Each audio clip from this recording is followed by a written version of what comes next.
مثل ما قال السيد صدر الدين القبنشي شبابنا وما نقدر نمنعهم، وراح نمحي أو ننهي هاي القواعد الخمسة اللي موجودة بالعراق؟ طبعا أستاذ أبو ميثاق ما جاوب على السؤال يعني. كنت أتمنى أن يكون جوابه واضح. بس أستاذ عدنان خلي أقول لك بس. نعم. طبعا هذا المعمم اللي أنت ذكرت اسمه أنا أعرفه شخصيا من قبل 45 سنة وعندي معه بعض صلة قربة يعني. نعم. هذا المعمم حقيقة هو متطرف، يعني من يوم اللي عرفته قبل 45 سنة هو متطرف.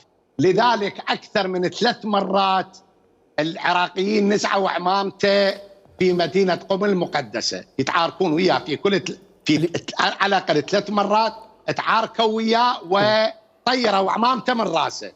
الشيء الثاني عندما تصدى الشهيد الصدر الثاني لنظام الطاغية صدام حسين هو كان من أشد المحاربين للشهيد الصدر الثاني.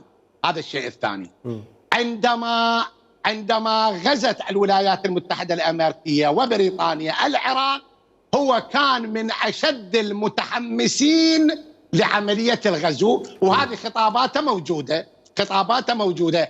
كان يتهجم على الجيش المهدي وعلى التيار الصدري لأنهم رفعوا السلاح ضد الغزو وضد الاحتلال، هو كان يرفض ذلك. فهذا يعني هيك نماذج من العمائم اللي انا حقيقه يعني انا متوقف عند قصه احنا نكيف بالحرب والجنه والشيء ما تروح تستشهد يا اخوي، ايش لازمك؟